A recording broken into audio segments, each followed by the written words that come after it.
Willkommen zurück bei einem neuen Videotutorial von Tacho Easy. Ich bin Petra. Und ich bin Patrick. In diesem Video beschäftigen wir uns mit den vielfältigen Funktionen von Widgets in der Telematik- und Dispositionssoftware BlueLOGICO. Um zu verstehen, wie Widgets funktionieren, erkläre ich erst die unterschiedlichen Widget-Typen und gehe danach näher auf die Funktionen ein. Legen wir los.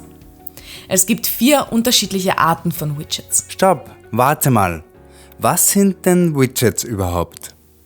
Entschuldige, wir nennen die einzelnen Bereiche eines Moduls Widget. Das heißt, alles, was durch einen eigenen Rahmen eingefasst ist, ist ein eigenes Widget. Wie hier zu sehen ist, interagieren die Widgets miteinander. Das bedeutet, dass die Fahrzeug-Live-Daten zu den Fahrzeugen angezeigt werden, die in der Fahrzeugliste ausgewählt wurden. Prinzipiell gibt es 4 verschiedene Typen von Widgets. Entweder die Widgets sind Listen, Formulare, Grafiken oder Karten. Für Karten gibt es ein eigenes Tutorial, da Karten natürlich eine zentrale Funktion in der Benutzung von BlueLOGICO haben. Bei Listen handelt es sich immer um eine fixierte Menge an Daten, die in Form einer Liste mit Spalten und Zeilen ausgegeben werden. Wir bezeichnen Widgets als Formulare, wenn Daten vom Benutzer, also von dir Patrick, eingegeben werden können. Und Grafiken sind vermutlich einfach visuell dargestellte Daten? Sehr richtig. Gehen wir näher auf die Funktion der einzelnen Widgets ein.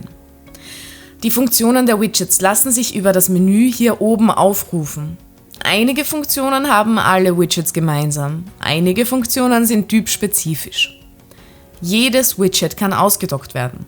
Manche Widgets können zusätzlich auch noch als Modul geöffnet werden. Das klingt erst kompliziert, heißt aber einfach nur, dass ich einzelne Bereiche größer darstellen kann. Die Fahrzeugliste hier links ist in diesem Fall sehr kurz. In der Realität finden sich aber hier alle Fahrzeuge Ihres Fuhrparks. Aus diesem Grund können Sie ganz einfach das Widget ausdocken. Das heißt, die Fahrzeugliste wird als neues Fenster geöffnet. Auf der Startseite wird angezeigt, dass das entsprechende Widget ausgedockt ist. Trotzdem interagieren die Widgets weiterhin miteinander. So können Sie zum Beispiel auch über die Arbeit mit mehreren Bildschirmen bei komplexen Modulen und Aufgaben den Überblick behalten. Öffnet man das Widget als Modul, dann funktioniert es vollkommen unabhängig von der vorherigen Verortung im System. Außerdem kann bei jedem Widget eine spezifische Ansicht erstellt und abgespeichert werden. Mehr dazu finden Sie im Tutorial Benutzeroberfläche. Und was kann jetzt ein Formular, was eine Liste nicht kann? Der Unterschied ist recht schnell erklärt. Listen, wie diese hier, sind Ansammlungen von Datensätzen. Zum Teil können Listen mit neuen Datensätzen erweitert werden. Bei Formularen, wie hier zum Beispiel, können Daten einmalig eingegeben werden. Es ist also keine Liste an Datensätzen. Listen können wiederum sortiert und gefiltert werden.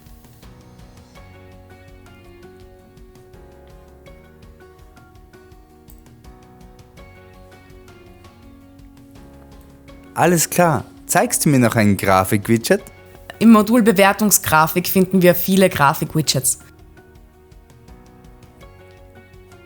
Man sieht, dass Grafiken keinen großen Werkzeugumfang haben. Man kann die Grafik aber als Bild abspeichern. Verschiedene Aspekte können ein- und ausgeblendet werden. Damit haben wir die verschiedenen Arten von Widgets durchgesprochen. Natürlich gibt es noch Widgets, die weitere Aspekte als die hier angesprochen erfüllen. Prinzipiell wird jedes Werkzeug bei Mouseover mit einem Tooltip erklärt. Sollten Sie mehr wissen wollen, können Sie auch immer direkt über BlueLOGICO in unser Handbuch einsteigen, in dem jedes Modul umfassend beschrieben wird. Damit befinden wir uns auch schon am Ende unseres Tutorials. Vielen Dank fürs Zuhören und gute Fahrt wünscht Ihr Tacho Easy Team.